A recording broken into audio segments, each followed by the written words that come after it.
Hello, everyone. We are here and ready to get into the summer camp bit. Um, I I have so many good memories associated with summer camp, so I'm I really didn't know you did summer camp. well. Sorry, not summer camp, but like my Australian equivalents, Yeah. which are way better than the ones that you guys probably ever got to go to. I don't know.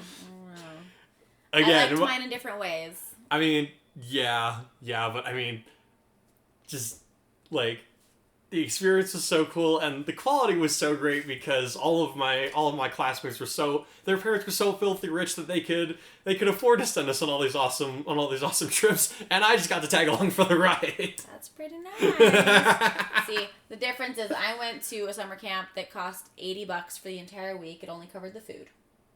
It's pretty cool. Yeah, no, I saved up money all year so I could do it. Nice. I went. I did a couple of things like with. I did a couple of things with my church, like separate from the school. But I remember this one time where I had like this older brother figure that I looked up to. This is when I was living in Australia, and him and a couple of the other dudes. Like it was in the middle of like July or something, and for us that was winter break. Because opposite side of the world, opposite seasons. So we went on a winter vacation to this lodge, and they thought it'd be a great idea to like go jump in a river for a bit. And of course, none of us brought swimming suits, so they just stripped down to their underwear and jumped in, and they were splashing around, they're having a good time. And their girlfriends were there, and they were like, hey, wouldn't it be funny if somebody like took their clothes? And I was just like, I'll do it. So we all went in, grabbed their clothes, and just ran like half a kilometer back to the lodge before they knew what was happening. So these poor guys, not only is it cold, it's like windy cold. These guys have to walk back, and they get back, and they're in the lobby. They're so like, one of them is furious. He's just like, we had old ladies in a convertible catcalling us the whole way we were walking back here. And I'm just like, well, don't go swimming in your underwear, idiots. Nice. Hey, that's almost as bad. So one year we had a water shortage. This should be good. And so they were limiting us to like military showers. We had like 2-minute shower? At the, like 30 seconds to 2 minutes. We had to get in. The boys were being drama queens about it. Of course. And they were the ones who had the side of the camp with the creek. No fair, by the way. So they got in trouble because they were bathing in the creek. What's wrong with that? They didn't have clothes on. Oh, okay. I thought they would at least have the decency to like keep some board shorts on or something. Apparently not. Okay. I didn't see it, thankfully, because I was on the other side. Okay, well then there you go. Yeah. Well, okay, no, yeah. Funny, similar story. Yep. Anyway. But reviews. Sorry. Random summer camp stories. Okay. I thought it was a good icebreaker. Yeah. Joe Clone. Alright, what do we got? Incredible chapter. Team Ruby fits so well. It's kind of scary. Ruby's, quirk introduction was great. And we haven't even seen their weapons yet. Yang is taking M's place with the bath scene. Was hilarious too. Kurai, are you okay? Why can't you see? Do you need your glasses or Jordy's visor? Now you got me worried about him for next time, Taurus. Well, yeah, that was the point. Alright, thanks, Joe Clone. Thank you for your review, man. Alright, Light Hero Kaiser. Great chapter, mate. Can't wait for more. Okay, that shut up, it was mutual line from Yang was great. But what really got me was the whole fat gum scene. I came up with that on the fly, by the way. Like, I was just like, hey, you know what? It was because like Deku said something about an absorption and release type quirk, and I was like, wait a minute, there's somebody else in the show that does this. Like, right, it's Fat Gum. So I was just like, all right, I'm gonna throw in a Fat Gum reference here. Also, Fat Gum is one of my favorite characters. Cool. And Team Ruby's hero names, can't wait for that. Why do I think Ruby might have gone with the Petal Hero Red Rose? The Petal Hero Red Rose. That's a good guess. You'll find out this chapter. That's a very My Hero name. It is, but you're close. I give you that. I have to say, you have done Ruby's love for cookies justice. Keep up the good work. Blade Hero Light signing out. I'm glad you enjoyed the chapter, guy. Let's see. Right. Silver 4700. Oh. This one's mine. Mm-hmm. You know how this works now. Yes, I do. Alright. Silver 4700 says, well, now, this chapter was one that kind of, not weird per se, just, let's see. I don't know, I'm writing this review at midnight, all things considered, so my head's still trying to wrap around some things. Okay, fair. I do a lot of my writing past midnight, dude, so I can understand. Deep breaths, Will. Deep breaths. Okay. I really like the journey to the training site, especially with how you showcased Ruby and Weiss's quirks. I figured they'd be the same as their semblances, but it was still incredibly interesting, not to mention Yang's entire thing. Don't think you can sneak in the SAO abridged quote without me noticing. Shut up, it was mutual! I've always loved seeing how your characters interact with each other and how they would advance the plot, either normally or differently. And training camp for everyone is going to be something that is going to be rather interesting, especially with that chapter preview. Wonder where you're going to go. Also, the bathhouse scene. I honestly don't know how I feel about that, partially because I always hate it when that same thing shows up. Same. But you also respected the integrity of the guys, which never happens, and had Yang be an absolute, well, you know. Yeah, I do know. I thought it'd be funny to reverse the script, and it seems like most people seem to agree with that. Sorry. Let's see. Also, I played way too much of Persona 4 and 5 in the last few months, and there's always the freaking bathhouse scene in front of them. In both of them. Great games, by the way. Persona. The only thing I know about Persona is that it got added to Smash Brothers with the DLC pack. That's the only thing I've played, so I'm sorry. I have no idea what you're talking about. Let's see. Now we're getting to one of my favorite parts of the entire show, the League of Villains camp raid. It'll be interesting to see where you go with that, since we have not only Kurai, but also Team Ruby. I just keep thinking back to the Nomu fight in your story and how Kurai affected that. Now we have 4 powerful other new characters. That'll be interesting. Anyways, great work as always. Can't wait to read about the next chapter. Sorry for not being as witty in this review. Finals week just finished, and I'm kind of exhausted, even though my only real final was a short film that took 3 months of work. Dude, good on you. That's awesome. I had a friend of mine who, you guys remember Chris? He was in film school, so yeah, definitely I can. Dude, I can. It's a lot of work. Yeah, dude, good on you. Editing. Oh my gosh. Goodness. Take it easy. Take it easy. Well, you can, man. Let's see. Also, this tired at 12 a.m. This is tired at 12 a.m. Will talking. But even though I've had my SAO story on hiatus for forever now, curse you, writer's block. Dude, it's the worst. I have another stupid idea that fits for My Hero Academia. I want to write it, but at the same time, I'm tired of leaving another project where it is, because if I'm being completely honest with myself, I'm getting too lazy. Maybe the court will have some experimental chapter written or something, or maybe I'll whip myself into shape and crack down on finishing the SAO story. I don't know. I guess I'm just ranting to another writer about my woes in an online review. Dude, don't worry, but honestly, my advice would be, go ahead and start working on the other project. Like, sometimes what happens is, like, I'll be working on one project, like, I'll shelve one for a bit because I'm on writer's block, and if I just make myself write something, it's going to come out crappy. No one's happy. I'm not happy. Readers don't like it. No one wins.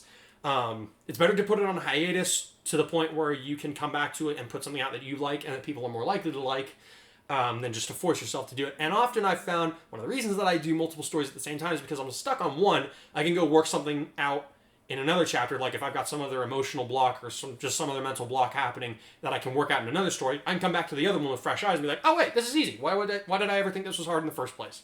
So my advice, yeah, go ahead, get started on your My Hero story, even if you don't finish it, or if you need something to vent. You clearly need something else to vent on. And I don't mean that like in a negative emotional way. Just you need something to not work. You're not trying to work through this writer block. You need to work around it, is what I'm trying to say. So go ahead and try getting started on the My Hero story that you've got in mind. I hope you enjoy writing that one as much. And I can bet you that 2 or 3 chapters into writing the My Hero story, you can come back to the SAO one and be like, dude, this is easy. I've got this. Mm-hmm. So yeah, I think as a creative thinker, I think I agree with you. Like, if you're not feeling it, don't force yourself, because you won't be happy with what you. No one wins. No one wins that way. Yeah, but if you are feeling inspired, go for it. Mm-hmm. Like that's where the best creative energy comes out, is when you have that energy and drive. So if you don't have the drive, just take a break. Yep. Taking a break is not a crime, man. Let's see. It says, I'm sorry, maybe it's the tiredness talking. Maybe it's a good idea to try and power off my alchemy a bit. Watch the sunrise in the middle of the night without looking with my eyes. Bed thing you won't... Next thing you know, I'm going to awaken to the sound of suffering at the behest of a human piñata. What? It's an SAO Ridge reference. Oh. What was I saying? Wow, I was ranting way too long. Great chapter. My regards to yourself and Becca. Thank you. Well, thank you for your review, friend. And, dude, take it easy after those finals. Like I said, it's not a crime to take it easy for a few days. Yeah, It's, draining. I'm getting ready to go on vacation here in a few weeks, so you guys won't hear from me during then. Yeah. Alright, Fairy Sing Girl. Lol. Oh, geez. That was funny when Yang tried to sneak a peek at the boys' side of the bath while trying to get Uraraka and Mina to join her. But at least Mandalay caught her before she could even sneak a peek at the boys. Still, at least, it's not a certain disgusting little perv trying to peek at the girls. I'm still glad you cut him out of your story. Lol, and Bakugo telling Kurai and Ida to kiss and make up was funny. It just shows that someone like him is tired of seeing them fight. But at least it's good that Kurai and Ida are still slowly starting to come back on friendly terms with each other again. It's like, they're not on great terms, but I think everyone was jumping the gun a little bit and assuming that they were going to be going back to bad terms. Yeah. But they're just kind of like, yo, we're having a disagreement. That doesn't mean we're going to be at each other's throats. Yeah. But all right, thank you for saying, girl. I gotta do this one. I've always wanted to try this. Flawless victory. I don't know. I've never seen Mortal Kombat. I've only heard the clip a few times, but I hope I did that clip all right. Sorry, I saw the Mortal Kombat film this week. Had to do it. Good Silikita, effects, right? Yeah, Silikita. Okay. Good effects, better acting than I would have expected from a video game movie. Excellent choreography. Ooh, cool. Plot and progression. We're not here to talk about that. Dang it. See, that's what we're here for. All right. But hey, you like some good fight choreography. I do like some good, just give it a few months, though. I'll be able to watch the cool fight scenes on YouTube. Yeah. I don't need to go see the movie in theaters for that. We're here to talk about this wonderful story that's going back, that's got me going back to watch the original red, white, black, and yellow trailers because I'm so excited to see these ladies back in action. He was doing it too, in a way that makes me smile from ear to ear. Ruby is every bit as adorkable as I was hoping she'd be. Yang is already at it with the puns. Something tells me that you're very eager to feature many more. Weiss is, she's Weiss. Enough said. We did not get to see much of Blake this chapter, and I hope that changes soon, because I'm interested to see your take on her character in this new environment. Me too. Sorry, I know this story isn't all about Ruby characters. I'm still coming down from the excitement of the whole bit. Alright, forest fight was enjoyable. Different enough from the original that I was interested to see how the combos you put together would do. So, good marks there. My first thought, honestly, was, wait, can't Hikari just fire a laser straight through the forest and clear a path? He's not at high risk of insta-death anymore. Then I realized that's not a very heroic thing to do, and he might blow up the camp if he did it. Or maybe he had another reason for holding back. Yeah, we kind of... I think we answer that question. Yeah, a little bit. I see you're using the semblance names from the original story to label the girls' quirks. Makes sense. It was very interesting to see Hikari's take on Koda. You would think that as a cop's son, he'd be more used to the idea of children that hate the world as a whole because of their upbringing, but I guess it goes to show that there are realms outside of even his experiences when it comes to law enforcement, even if some of those experiences happen to be vicarious. Yeah, I agree. He is a cop's son, but he is, he's sheltered from a lot of the actual cop work. Yeah. He just hears about it from dad. Yeah. I wonder if he'll be involved in Koda's salvation, which could be interesting to see if either character save. I wonder how... To see for either character. Save that I wonder how sharing in the effort would affect Deku as opposed to him doing it by himself. Interesting thought. Okay, second to last thing. The bath scene. Inhales deeply. Okay. Oh my goodness. Why did that make me laugh so much? I fell out of my chair at the breakfast table and spit cereal on my computer. Oh, dude, no, don't do that. Don't do that. Bad. Computers are a lot of money. Dude, okay. No. I don't know if it's because of the original scene annoyed me so much, or if it's the fact that you included any version of it at all, or that it was a girl who got busted, and let's be real, it definitely would have been Yang to do it. Or Ida, just kind of shrugging it off if he'd already expected it. But my sides are still dying. Probably a combination of all those things. But whatever the reason is, thank you. That was amazing. Now, post-credit preview. Mataris, what did you do to Hikari? Akarui can't walk or talk. Now his brother is supposed to be cured. Why can our boy not see? What did you do to him, dude? You know I'm gonna kill him at the end of this, right? You know that's what's coming. Why does everyone get so upset at what happens in between? Come on, you're gonna kill us with suspense before you off him at this rate. See, they even know it! Yeah. Slowly devolves into incoherent, angry grumblings. Great chapter, man. Looking forward to the next one. Gotta wonder what kind of workouts you're gonna make in the original new characters go through alongside their friends. Well, you'll be getting your answer to that here in a minute. That was the last one, right? That was the last one today. All right, cool. Well, thanks everybody for your reviews. I really appreciate them. And actually, no, wait. There was one more. There was a he private messaged me. He didn't. Sorry, I gotta pull this up real quick. He private messaged me instead of putting it up on. Let's see. Here we go. Shoot, that's not what I meant.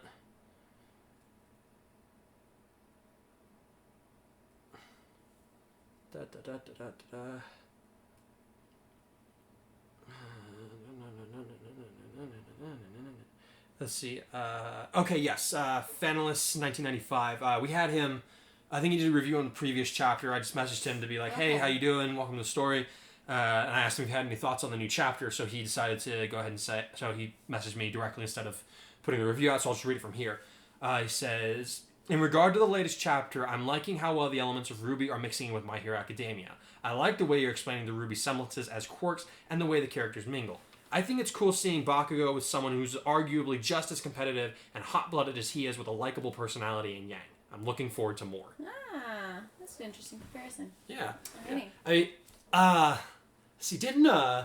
think Death Battle did a they do like the detailed fights like who wins and why, but they also do like some quick like 2-minute like what ifs kind of thing, and I think Yang versus Bakugo was one of those. Nice. So that's what but like if you think about it, like there are some aspects of the personality that are pretty similar. It's like it's like both very driven. They can be very hot tempered. Bakugo's always hot tempered, but Yang's a little quick on the trigger too.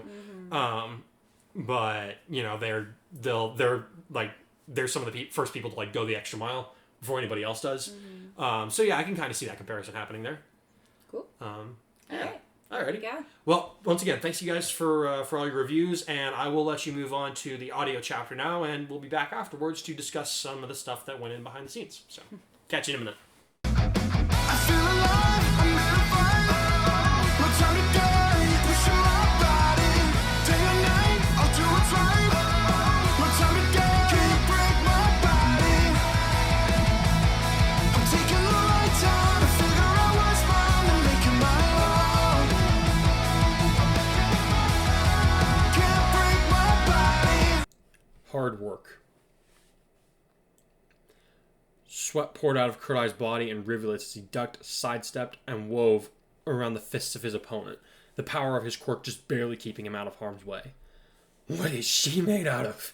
He thought as he cross-blocked Yang's fist before using the same hand to deal a back fist that connected solidly with her mouth.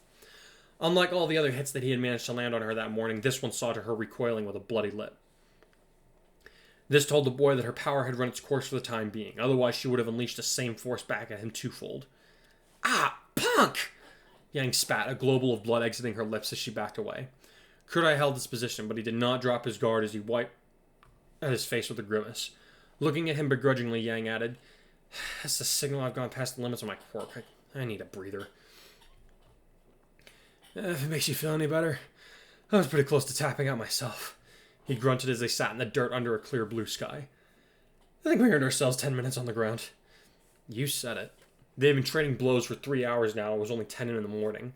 Under the supervision of one of the other Pussycat heroes, a giant man named Tiger, they, along with Midoriya and the other strength-enhanced students from both first-year classes, were working to force their quirks to grow at an abnormally fast pace through brutal workouts. In fact, everyone from both classes had been given incredibly difficult, and often painful, tasks designed to enhance their powers, each of them being watched by one of the Pussycats, Aizawa, or Vlad King, Class 1B's strict teacher. The only other students that had been directly pitted against one another so far were Kirishima and Ojiro, as it had been determined that this would be the most effective way for them to both build up their quirk's durability. Yang had been paired up with Kurai due to his raw, overwhelming power, and her ability to not only withstand such strength, but to deal it right back. He had not been using his energon blasts, having wanted to focus on keeping the energy flowing around his body for longer periods of time, now that he knew he no longer had to worry about triggering an aneurysm from the overuse of his powers, though he knew that he would be made to work on his control of the energy output in the afternoon. I gotta say, Hikari, Yang panted as she tossed him a water bottle. Aizawa had allotted each student a single bottle to drink per hour, which he nearly missed because of how shaky his hands were. You didn't strike me as the sturdy type.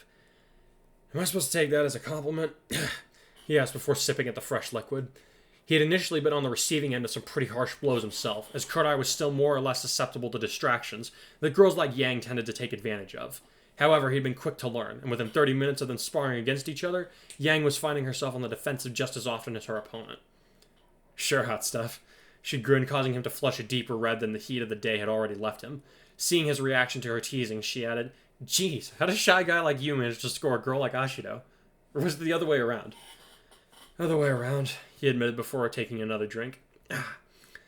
I don't totally get it myself, but I guess opposites attract, right? That and we've been through a lot together. Oh yeah? Yang sighed before taking a sip of water, then spitting out a mixture of it and the blood in her mouth. I heard you guys got caught up in a terrorist attack during your first month at UA. And wasn't there something about, something that happened on I Island last week? Yeah. Kurai nodded, his eyes going dull as he remembered the events of that fateful night. Has it really only been a week since then? Dude, you okay? Yang asked her sparring partner, jostling him by the shoulder to snap him back to the present. Quit spacing out. Sorry, that incident is still kind of fresh for me, Kurai said as he quaffed more of his water. Hey, believe it or not, my friends and I can relate to that, Yang told him, startling the boy a little. No joke, Austin was attacked by this crime syndicate called the White Fang a little while after the USJ incident. They started out as an equal rights movement for people that don't have quirks, and when their peaceful protests didn't have the desired effect, they got violent. I'm sorry to hear that, Kurai said sympathetically. How'd your sister handle the whole thing? Ruby Rose wouldn't know how to stay down even if she had both her legs cut out from under her, Yang laughed. She probably handled that whole mess better than the rest of us did. I know she'll be a great hero someday. Is that her hero name? Kurai asked. What? Ruby Rose, he repeated. It's a good one. Alliterative, easy to remember, rolls off the tongue. Actually, her hero name is Crescent Rose, Yang explained. Rose is her actual last name. Wait, you're... that is to say... Kurai stopped himself, unsure if he was being rude in his assumptions. We have different moms.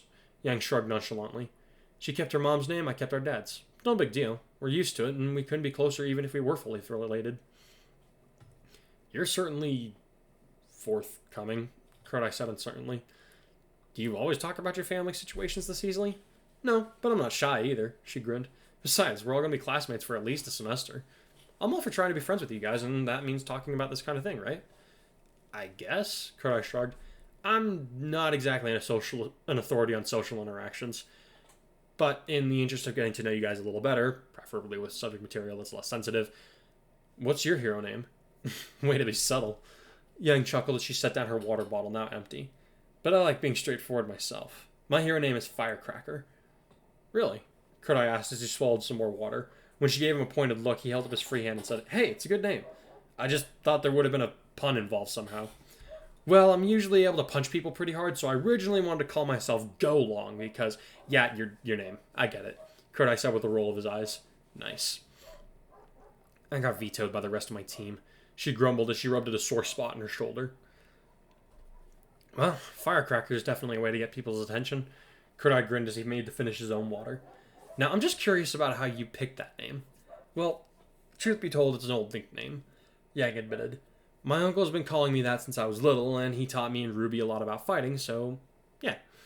That's cool that you'd pay homage to him that way, Kurai commented with an approving nod. Yang rolled her eyes before she asked, So, what name are people going to be calling when you're patrolling the streets? For once, he managed to easily return a smile and say with confidence, My hero name is Kai, like the Guardians of old. Hikari, Xiaolong, Aizawa said dryly as he walked by without looking at them. If you can talk, you can keep fighting. Get back to it before I put you in with the other exam failures for extra classes tonight. Once he was out of earshot, Kurai muttered, Much as I like spending extra time with Mina, that is one date I'll be happy to skip. Hey, Ashido! Yang called over to where Mina and Jiro were training. Your boyfriend says, Rasengan!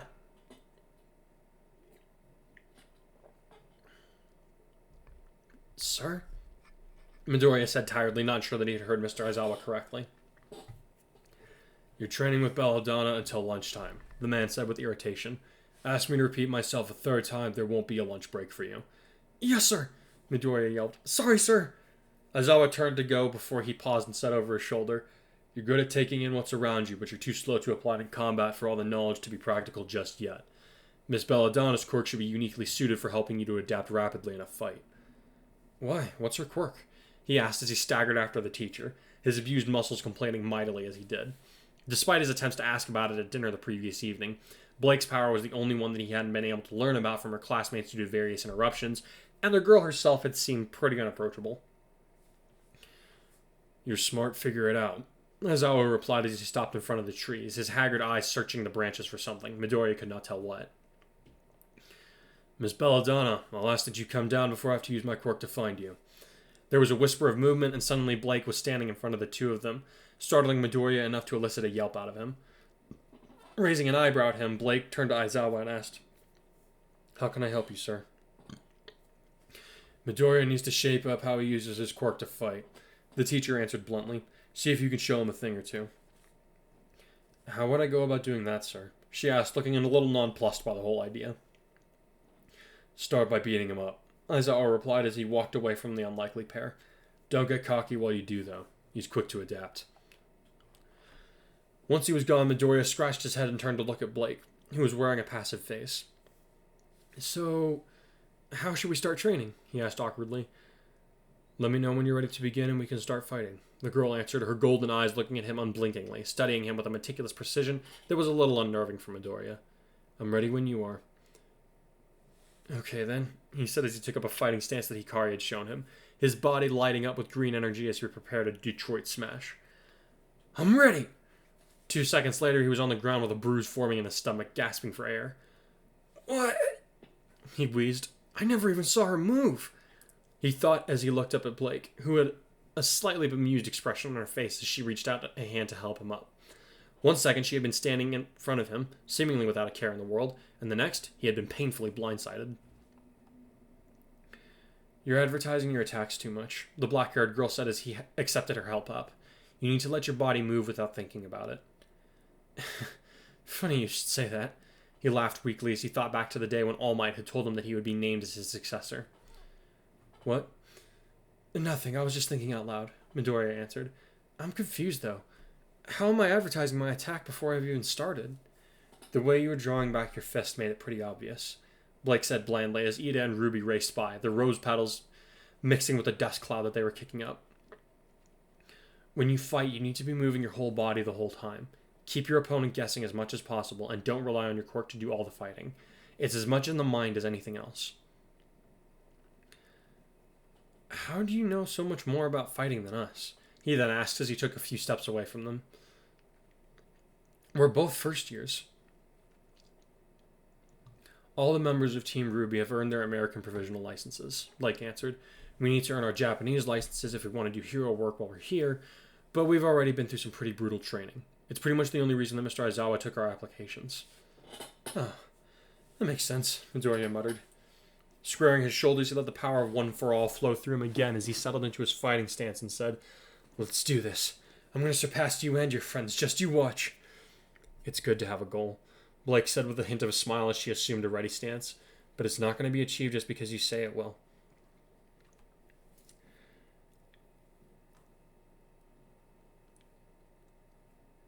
Okay. Let's see if I still got it. Kurai muttered as he stood atop one of the small mountains constructed by Pixie Bob's Earthflow quirk. He could see Sero and Koda working to enhance their own powers in their own ways on top of similar constructs, both of them looking about as tired as he felt. Pushing them out of his mind and ignoring the burning in his muscles, he brought his hands to his side and willed his power to pool between them, quickly generating a ball of energon that rapidly grew in response to his command. Here we go. Kamehameha! His shot preceded a yellow laser that flew up into the stratosphere, piercing the clouds and continuing on up into the heavens. He held the beam for as long as he could, only stopping when his bruised arms would no longer support their own weight. It wasn't as long as he would have liked, but on the plus side, he didn't feel any pressure building in his head, mental or physical. Good. Let's see if we can do it again. Resolved to go beyond, he conjured a dozen Kamehamehas in the next 10 minutes, each one lasting less time than the last, but only because Kurai's quirk was genuinely being worn down. This was a first for him, as he had struggled for most of his life to keep his powers repressed, so that he didn't hurt others, or accidentally kill himself from overuse. As such, he had never really hit the physical limits of his body, only that of his frontal cortex. The previous day, he had avoided trying to unleash monster blasts, as he did not want to destroy the force too much, so he had remained uncertain about releasing so much power at once. Now, though, he was finally certain that his brother's handiwork in re-engineering the physical applications of his quirk. He was truly free from the curse that had plagued him since childhood. Now that I know my body can take me putting out as much power as I can, I better start on those other possibilities that he told me about. Akarui had explained to him in an email that despite the fact that he would be able to use his powers without fear of death coming from him, there was a cost for such an exchange. Kurai's quirk could still be triggered by rage if he so chose, but it would no longer unlock the full potential of his quirk for him. If he wanted to ascend to greater heights, he would have to take a new path to attain it. Sitting down in a meditative pose, he ignored the protests of his legs and closed his eyes. It had been a long time since he'd given himself time to meditate properly, probably since he started school, now that he thought about it. He had once insisted on making himself do it 3 times a week for an hour each time, as to better keep a hold of his emotions and powers. With all the new workloads, new friends, villain attacks, and spending time with his girlfriend, it had simply fallen out of his habits. Looks like I'm going to have to make time to get back in the habit, he thought as he began to tune out all the noise that was attempting to distract him from his task at hand. Bakugo's explosions and curses, Ida's engines, Koda's anavoice, the various groans of distress coming up from the majority of the students in the camp. He sifted through each sound and forced it to mean nothing to him. When he had finally succeeded, he reached for his power and thought, now, what to focus on? Weiss collapsed onto her seat as the dozen or so glyphs of varying color and size around her vanished from existence. She was working to increase not only the number of hexes that she could produce, but also sustaining the different types that she had been able to master thus far. It was hot, unpleasant work, and she hated it. I thought this place was supposed to be for honing our technical skills, not bulldozing our way to victory through raw strength, she thought as she wiped at her brow with a small measure of disgust as soon as she saw the heavy line of sweat on her hand. Pulling at the fabric of her PE uniform, she added, "These clothes are so stifling, especially in this heat. I wish we could practice with our hero costumes." She grimaced as a blast of heat assaulted her from her right, followed by a more pleasant chill that reminded her of evenings spent back home, with her sister, Winter.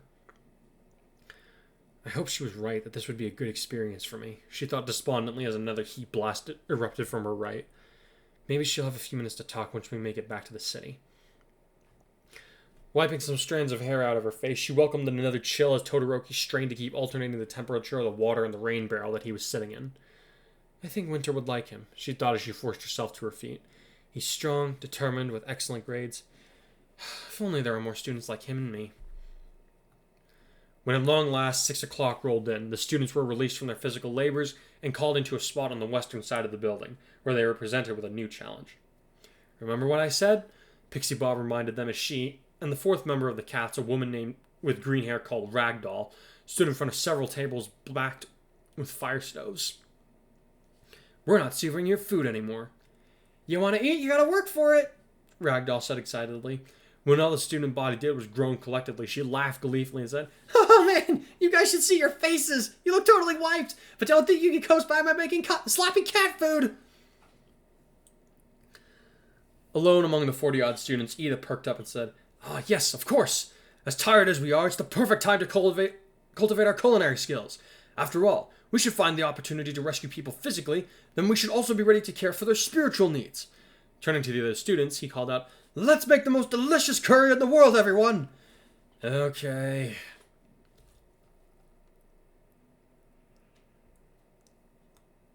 Hey, sweetie, can you get me some wood for the fire?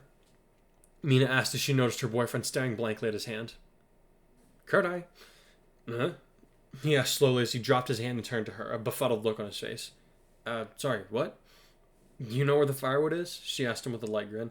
We're gonna need it to get the meat cooking. Sure, he said uncertainly as he turned around and began to walk toward the side of the building. Just, give me a minute. Okay, no rush, she giggled. That is, until she noticed something odd in his behavior. At first she couldn't quite put her finger on what was off, but as she watched him get further away from her, she She noticed that he was consistently keeping a hand on whichever table was next to him, though he wasn't leaning on it. Now, what was really strange was once he passed the last table, his gait slowed down considerably, and while he was still heading in the right direction, he seemed to be unable to walk in a straight line to get there. I know he got enough sleep last night, she thought quickly. He took his medicine, and Midoriya said that he slept like a log the whole night as far as they know. So what's he doing? Her smile gone, she nudged Uraraka and pointed it with her chin to ask, "Does he look alright to you?" Her friend watched him reach the wall, which he nearly walked into, and then stooped down to unsteadily gather a small pile of wood into his arms. Letting out a small gasp, she then whispered, "Ashido, I don't think he can see." Crap, I was just hoping it was just me, the pink girl said as she paled to a sickly taffy color. "Help me get him when you can, but have Yamomo cover our fire first." "Sure," Uraraka nodded. "Go on ahead." With that, Mina walked just fast enough so that it didn't look like she was in a rush, catching her boyfriend by the arm and startling him almost enough to drop the wood that he was carrying. "Mina?" he gasped. "Jeez, don't scare me like that." "Dude, it's way light out," she said as she started taking the wood off his hands. "I'm the one that should be getting worked up since my boyfriend suddenly can't see. Also, he didn't say anything about it." At the last part, she fairly yanked the rest of the wood out of his grip, causing him to stumble and fall to his knees for a second. She felt shame wash over her as he struggled to get back to his feet. But fortunately, no one had noticed their little argument just yet. "I'm sorry," she apologized quickly. "That was mean. My fault for making you worry," he said with a slightly crooked grin as he looked just to her left after straightening himself up. "I know my quirk has been a big concern for you lately, but I promise it's not as bad as you think it is." "How is you losing your sight not a bad thing?" she hissed, though she was quieter about it this time. "Dude, I'm going to start having gray hair before my mom on account of you. What are we going to tell the teachers?" "It's not lost," he said with a placating gesture. "And while I didn't know that it would be this bad, I do know that it's not permanent. I couldn't see anything at all when we were first called in, but now I can see most of the colors and vague shapes around me. Honestly, the headache is what's really throwing me off."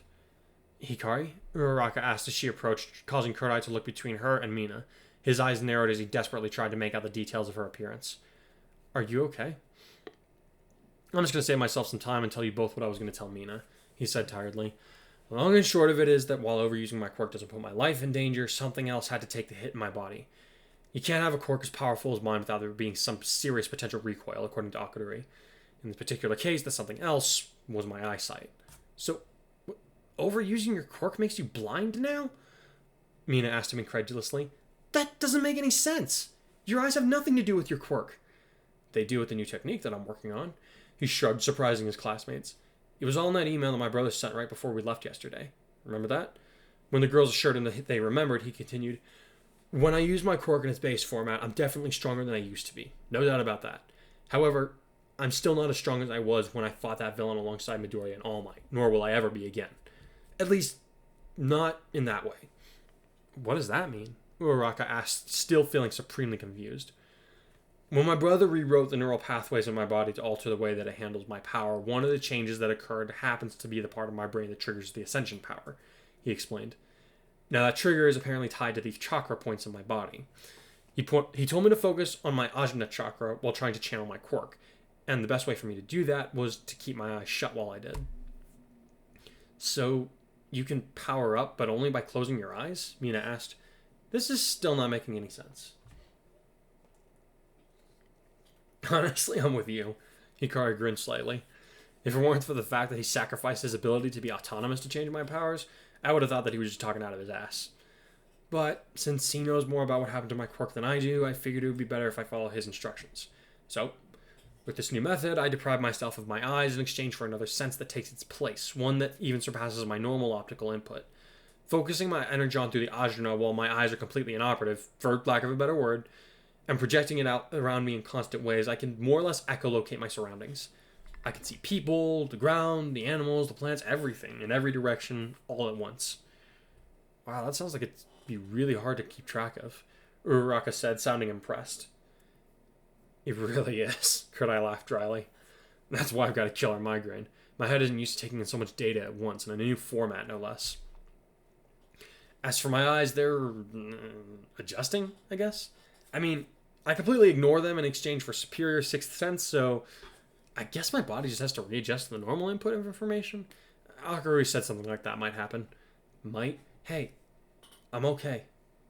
Kurai assured me, and as he looked right at her and grabbed her by the shoulders. My eyes aren't damaged. It's just waking up, I promise. I just need to get a better handle on this new ability so that I can get good enough to fight with it and hopefully reduce the recoil effects of the power. Adding a crooked grin, he then said, I'll take this over brain surgery any day. Trust me, I owe my brother big time for working this out the way that he did. Just stop scaring me, okay? Mina urged him. I worry about you. Kurai raised his eyebrows and replied, I wish I could promise you that, but we're training to be heroes, remember? I can't promise not to scare you any more than you could swear not to worry me. But I can promise to let you know before I start experimenting with new powers. Does that work? Only because you're so cute, she agreed reluctantly. Uraraka, mind getting this idiot over to a bench? I'll ask the pussycats if they have any painkillers. Yeah, no sweat, she said as Mina walked away with her firewood. While she guided their friend to a nearby bench, she asked, How were you able to make it back to camp without anyone knowing that you couldn't see? I mean, nobody said anything. I had to slide down the hill that Pixie Bob made for me since there was no way I could walk it. Kurai grinned. I just listened for the direction that all the voices were heading toward and aimed for that. Once I got to ground level, I could make out our classmates because of the blue uniform, so I just followed everyone else. Why didn't you say anything? Uraraka inquired as they reached one of the benches and helped him to sit down. Honestly, I thought I could hide it well enough that no one would notice until I got back to normal, he answered wryly. Now Mr. Aizawa was probably going to put me in the extra lessons with the others. And why would that be? A familiar voice asked from behind Uraraka, causing both students to stiffen in place. You have something you want to tell me, Hikari? When the students were both silent, Aizawa added, Maybe it's something you'd prefer to be discussed in private. The way he said it made Kurai feel as though he wouldn't have much of a choice if he tested his teacher's patience any further. My eyesight has been temporarily crippled, sir, Kurai admitted. I was trying something new with my quirk to enhance my abilities, and I discovered an unfortunate side effect. I'm going to need a urine sample from you, Hikari, Aizawa said after an awkward stretch of silence. Excuse me? As the son of a police officer, I'm sure you understand how drug tests work, the teacher replied flatly. Suddenly, Kurai regretted the way that he had phrased what had happened. Okay. Bad choice of words, he said with a rueful grin. Trust me when I say you have got the wrong idea. All I meant was that I'm testing my quirk's practical application in a way that I haven't before. The only drugs I have in my system is the stuff that Recovery Girl prescribed to me, and those don't cause optical failure. Neither does your quirk according to the Citizens Registry, Aizawa muttered. I'd like to believe you, but I'm afraid I can't just take your word for it. Mr. Aizawa, Hikari would never... Stay out of it, Uraraka, Aizawa said sternly, instantly quieting the girl. Like I said, I want to believe him. If he's really done nothing wrong, then he should have no problem complying with the test. I have a kit in my room so we can get this over with quickly. Hikari, if you'll follow me. Yes, sir, the boy grumbled, resigned to what would be a most uncomfortable test. Still, he knew better than to argue with the pessimistic instructor. Oh, something else, Aizawa added as Kurai began to follow him unsteadily. If you really are clean, then I'm going to need an explanation for why your quirk would suddenly change itself. If I think that you're lying or hiding the truth in any way, you'll be expelled from UA immediately. Crap baskets. It wasn't until dinner was well underway that Kurai returned to the outdoor area, looking disgruntled in the extreme. He made his way over to where Mina was sitting with some of their friends and took his spot next to her. Hey, Ochako told me what happened, she said worriedly as he began to dig into the curry that they made. Did everything work out okay? You could say that, he said through a mouthful of food. After he had washed it down with some water, he added, I passed the drug test, naturally, but that meant I had to tell him about what Akarui did to fix my quirk. What? Mina coughed, nearly choking on her own meal. Around them, Uraraka, Ida, and even Todoroki looked alarmed by the news. He was not happy, to say the least, Kurai sighed. But, given that it happened outside of his jurisdiction, he says that he's not in a position to punish me for it. He also says that he thinks that my brother's condition is punishment enough. That's rather harsh, even for him, Ida said with a slight frown. So, that's it? Uraraka asked hopefully. He didn't expel you? No, but he did warn me that I'll be on eggshells for as long as I'm his student, he grumbled. I thought that was already the case. I'm just glad that you're not going anywhere, Mina said in relief. Yeah, I know Deku would be pretty upset if you had to leave, and so would I, Uraraka added. Speaking of, where is he? Kurai asked as he looked around, failing to notice the mess of green hair that marked his friend's presence. My eyes are fine now, but I still don't see him. He said that there was something that he needed to look into, Ida answered. He's only been gone about 10 minutes. Well, his loss, Kurai shrugged. I'm gonna eat his curry if he doesn't come back in time. Kurai! What? I'm hungry! Yang, have you seen Ruby? Weiss asked as she looked around for the fourth member of their team. She was supposed to help me with my winter costume design. Pretty sure she found something more fun to do, Yang snickered. Turns out my little sister has more game than I thought she did. Blake and Weiss exchanged a puzzled look before the white-haired girl asked, I'm sorry, what?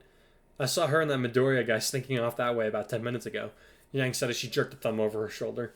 She seemed to be indicating a path that led deep into the woods, which began just to the side of the grills. This alarmed both of the other girls, enough so that Blake asked, shouldn't we stop them? I swear, she gets more reckless every day, Weiss hissed. Oh, come on, Yang said easily. They're both giant dorks, so I doubt they'd actually be up to anything. Not to mention that I'd break his legs if he tried. They're probably just geeking out about quirks and costumes wherever they are. Midoriya did seem pretty shy, Blake admitted. Still, I can't believe you're being so calm about this. Pfft, I'm always calm. Junior's nightclub begs to differ. Shut up, Weiss! Look at all them, so carefree. A young man with hideous burn scars said as he looked down at the glowing campfire from atop a cliff. So self-assured in their cradle of fame and fortune that they believe themselves safe simply because they will it. But we'll change that, won't we, Dobby? Asked a young woman in a red dress that stood beside him. Golden firelight gleamed in her right eye, the one good eye that she had left as she watched the peaceful forest alongside the burn ban. We'll eat away at their sense of discomfort until there's nothing left but harsh, cold reality of their powerlessness. Ugh, just let me cut loose already, growled a towering, beefy man. Must eat soon, added a ghoulish, mummified figure whose only visible features were his razor-sharp teeth. Meat, raw, hot flesh. All of you calm down, Dobby ordered them. We don't move until Kuragiri gives us the signal. If we don't do this carefully, like when they failed to properly prepare for the USJ attack, our mission will be over before it really begins. As long as I get to see some blood, I'm happy to wait, said a girl in a school uniform as she twirled a couple of surgical knives between her fingers. But only for a little bit. I'm bored, let me go at him, shouted a man dressed in a gray and black bodysuit. Patience is part of the job, he added calmly. Please tell me we don't have to wait much longer, the woman in red said with lowered tones to Dobby. I can hardly think straight with all of these nutcases trying to find excuses to run off on their own. Tomorrow, Cinder, Dobby answered as his blue eyes glittered maliciously. Tomorrow will mark the end of society's trust in the so-called heroes of today. I feel like Cusco. What? I don't know. I was just really random. I was just like, I feel like that's how I'm sitting right now. Wait, I'm waiting for you. Oh my goodness. So, how do you guys like my moonfish voice?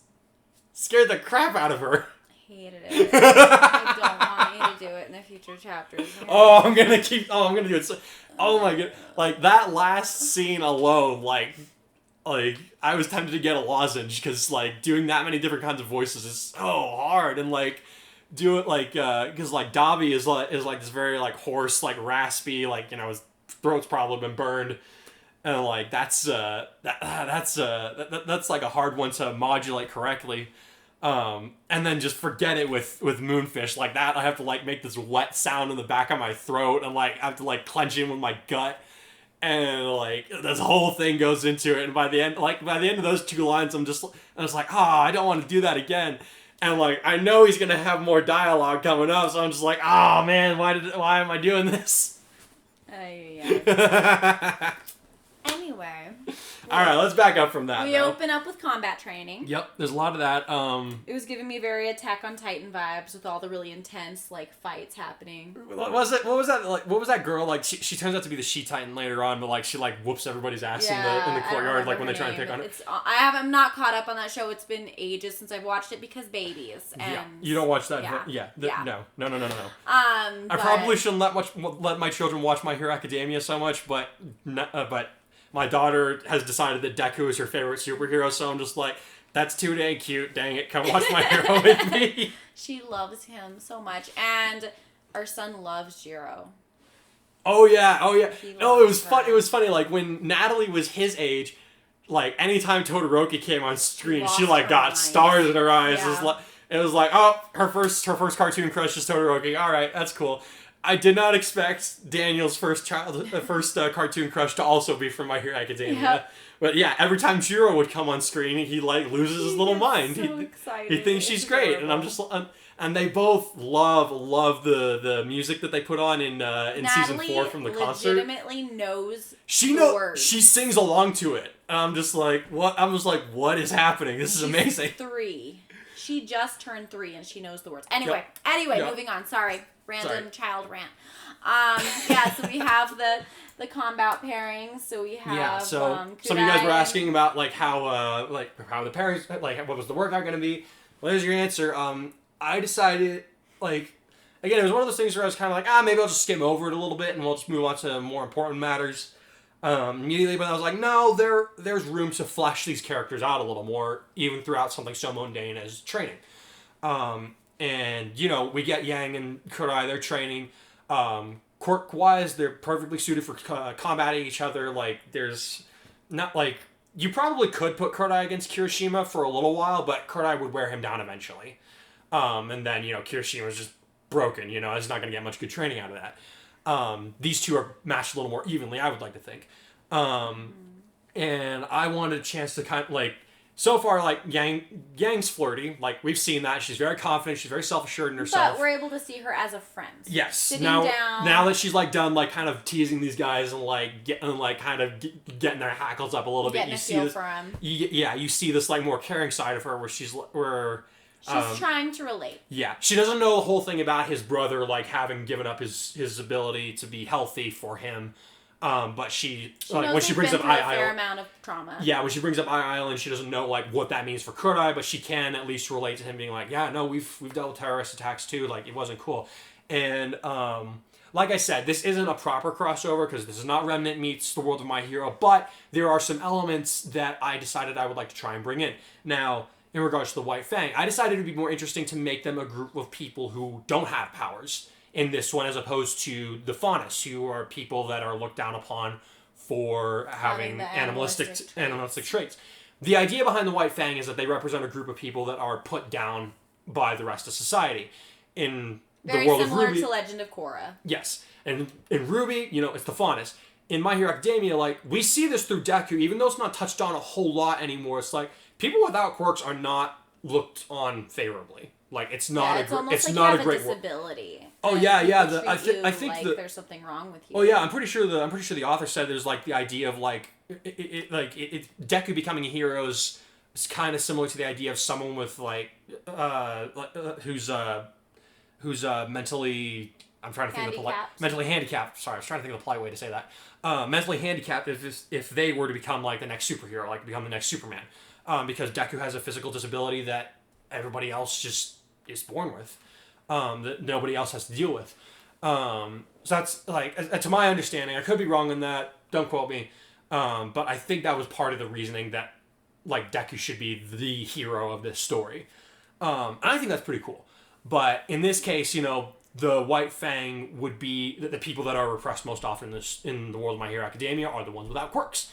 And so I decided that the White Fang should probably be comprised of a group of angry people who don't have powers and are looked down upon by the rest of society as because of it for whatever stupid reason. So in this case, they're a terrorist group of non-quirk people. Quirkless. Quirkless. What am I doing? I've had a long day. But yeah, sorry, I was going somewhere with that. Yeah, they have their talk. Yeah. It's good. You get to know the soft side of her a little bit more. Yep. Get a little bit And more then of we a kind world expansion on it. And we're reminded, oh yeah, Kurai literally a week ago just went through a lot of trauma. For He's you guys, doing- it's been like a month or a month and a half or so now. It's like for him, this literally just happened. Yeah, he's still processing. Yeah. Yeah, Where does he he's- have some stuff that's gonna happen too? I mean, like he's having help. Like it's been so- good, but like every once in a while, you get these moments where he's just Yeah. like, oh my god, this happened. Yeah. Like, I'm still having to deal with this. And then I love the little comic relief of Ruby and Ida Just running in the background. so great. I almost like. And that's another so I feel like some of my best moments are just the ones that I make up on the fly. Because originally I was just like, oh yeah, Ida's running in the background. I'm like, wait, we have another super speed character in here. Let's just make them race. Yep. Just flower petals flying everywhere. I love it. And then our other matchups, we had Deku with Blake. I thought that, like, that one, I actually did plan out in advance. And largely for the purpose, like, it's meant to be unexpected. Like, you know, like, their personalities are... Like, it's another one of those things where, like, Blake and Yang and Bakugo have some similarities. Like, in terms of their personalities. If you think about it, Deku and Blake also do. Like, they're both fairly reticent. Or, like, at least initially. Yeah. Like, they're kind of keep to themselves. They're, like, they're the observant types. But as they spend more time with their friends and stuff, they learn to open up more. Granted, Deku is way more, like, goofy. Yes. As he comes across. I said there were some. I didn't say that they're, like, a carbon copy. Blake's a little bit, like, cool. Yeah. She's the quiet, cool quiet type. Yeah. Deku's quiet because he thinks someone's going to set him on fire. And he's just awkward. Yeah. That's me. But the similarities are the similarities are there. You see what I'm getting at? Yes. But yeah. Something that is touched on. So in the show, they do touch on a lot. Like Deku, like, has all this information up there in his head, and he is pretty good about making use of it when he's planning stuff out. Something that I've noticed, having going back and watched the show closer to this season, like just to kind of get in the right headspace for writing it, is that he's good at using that information when he's planning something out. He's not too great at using it on the fly. Like, there are moments where, yes, he does think of stuff. He has little moments of brilliance. Yes. But it's not very regular. Yeah, and Aizawa's like, he has all this information. I need to bring it up. He needs to have it brought out. So what does he do? Puts him against someone with a quirk who's like, you don't have time to think. You need to move. And he hasn't really been able to analyze her quirk either. He has no idea what her power is. So he has to figure it out on the fly, and he needs to practice that quick thinking and quick reasoning. I just also love giving Aizawa an excuse to be like, do this or you don't get any lunch. I know. Sometimes I wish I could be like Aizawa, but I can't, because you do that with 5th graders and you look like me and they just eat you alive. I'm not cool enough.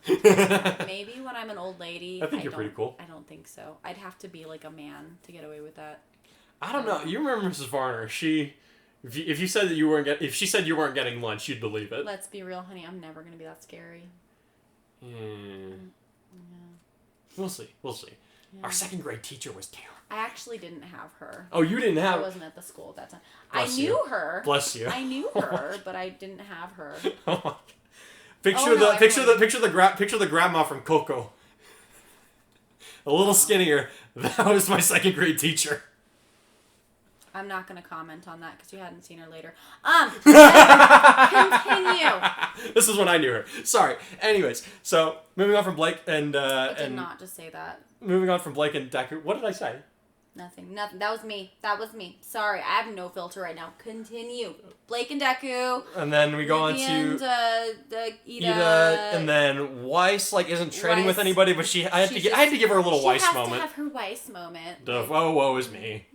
Woe is me. Here am I at this world-famous, prestigious school, and there's only one other person who really is at on my level.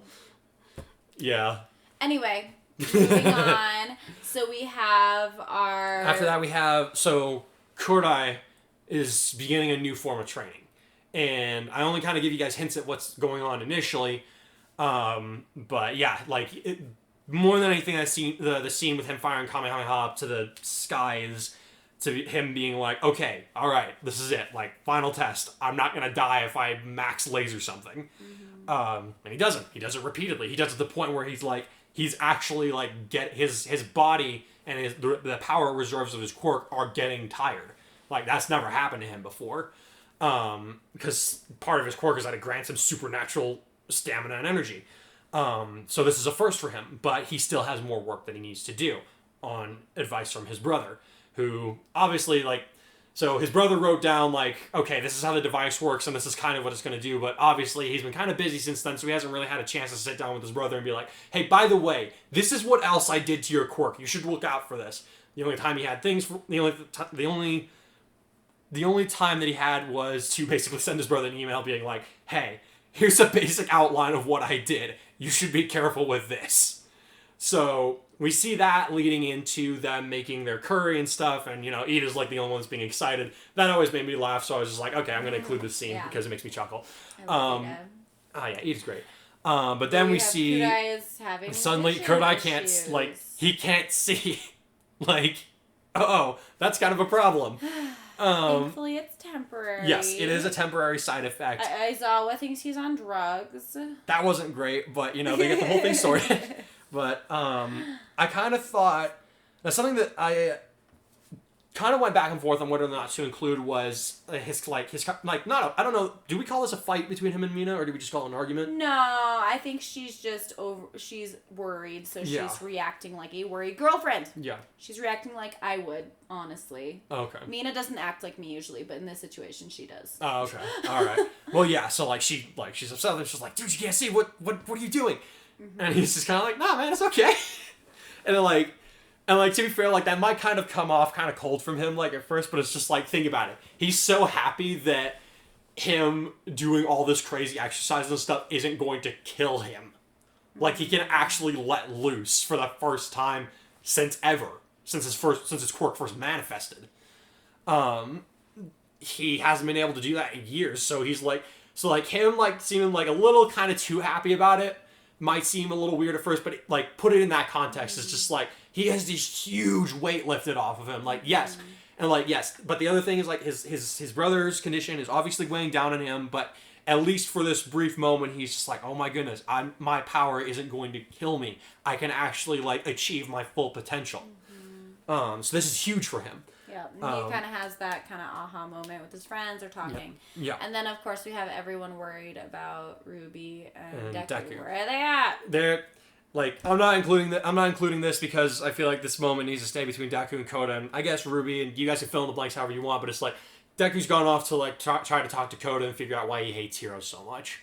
So assume that mostly follows. Business. Yeah, no, of course not. No, dude, Deku, Uraraka, all the way. Don't even worry about it. Yeah. Ruby's just hyperactive and she needs friends. Of social boundaries. And she needs more friends. Yang's go make more friends. And she's like, oh look, a friend. Friends. Okay. Yeah, because they're both incredibly awkward. Anyway, so, and then we have the villain scene. We have the villain scene, yeah. And this is the first time you get excited about a Ruby character being in there because we introduce Cinderfall as being among the League of Villains. What do you guys think of that? Cinder is I know that there's some really, really cool character design in Ruby. But my personal favorite was always Ren. The guy that Montiomo voiced, he had that pink stripe in his hair. Yeah. Dude, that guy was cool. That guy's cool. But I think my favorite, especially of the villains, is Cinder. I think my favorite female character design is definitely Cinder. Okay. Because, I don't know, she's so cool. If you guys haven't seen Ruby, just look up clips of her. She's sick. Yep. Oh my gosh. Oh my gosh. So I'm really excited to see her added. So in terms of aesthetic, I don't know if you guys caught this or not, but so the good guys from Ruby, they are in their season 1 or 2 phase, in terms of their abilities and where they're at with each other. But this Cinder is actually post season 4. She's already had half her face burned off by. Obviously, it wasn't Ruby's silver eyes in this case, nor does Ruby have silver eye powers in this story. That's not a thing. I should probably mention that right off the bat. She doesn't have a hidden quirk or anything like that. I thought about doing that, but I was just nah, that leads into too many deviations that I just don't really have an explanation for. Somebody else write a fan fiction on that. Yeah, go for it, dude. If you can find that, I'll be interested to read it. Yeah. But, so it wasn't Ruby that did this. This Cinder has had no interaction with the girls from Team Ruby whatsoever. If they meet in the forest, this will be the first time. She has no idea who these people are. For all intents and purposes, Cinder is from Japan. She's lived there her whole life. And what turned her to her villain? Well, you don't have to read this. You have to wait for the rest of the story to find that out. I don't know this one. I have not told you that one? You haven't told me this one. Oh, okay. I've got an idea about it. I'll have to let some things play out, but we'll see. So yes. But yeah. The chapter. Yeah. My throat hurts a lot. I'm sure. Oh my goodness! The chapter where the part where Moonfish has to fight Todoroki and Bakugo. Oh my goodness, that's gonna hurt. That's gonna hurt me. Mm-hmm. But yeah, so I think that's it for the breakdown on this chapter. Did anything else stand out to you? I think that was it. Yeah. I'm just excited about the chapters that are coming. 'Cause Oh yeah, dude. Dude. All the so clashes. like in the original there's not been an arc in My Hero Academia that has disappointed me thus far. That being said, and I do not say this in a negative way whatsoever, the camp arc is not one of my favorites. Really? I No. actually really enjoyed it. I'm not saying I didn't enjoy it. I think it was great. It's just not like one of the ones where I'm like, yeah, I'm gonna go back and watch this one over and over and over again. Like the work study arc with Deku and Eri, like that one, I love it. That's my favorite one so far. Like Endeavor fighting the high-end Nomu at the end of season 4. Dude, what a fight! That's amazing. One for All for One versus All Might, amazing. Stain versus the students from UA, amazing. The villain arc, the camp attack arc is not one that I go back and watch over and over for enjoyment. For me, that's when Dobby was. That was when Dobby was first introduced. Yeah. For me, that was really interesting because I Yeah. was very intrigued by his character. What is it with me and fire villains? I don't know. Wait, what other fire? Oh yeah, Cinder too. Cinder, Yeah. I don't know. I was just very intrigued by the introduction of Dobby because he's. Oh yeah. I mean, the other villains so far are just kind of like creepy and weird. It's like, Yeah, okay. yeah. And Dobby's like, whoa. Ooh yeah, this guy Whoa. this guy knows what he's about. So. Yeah. Well, yeah, we'll get more of him soon enough for sure. What was I gonna say?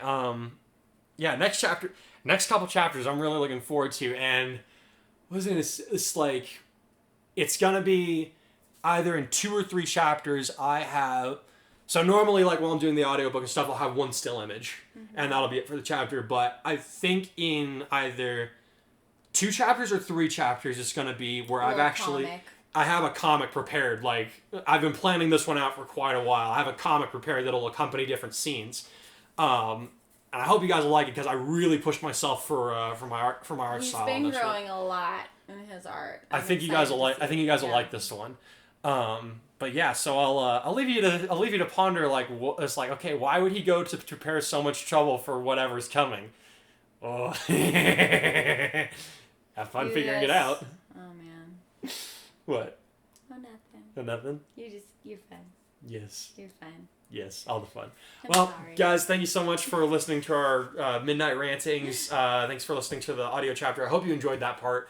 Let me know what you guys think is coming up next, because I can almost guarantee that you're wrong. I hope everybody has a plus ultra couple of weeks until we see you for the next one. Take care, guys.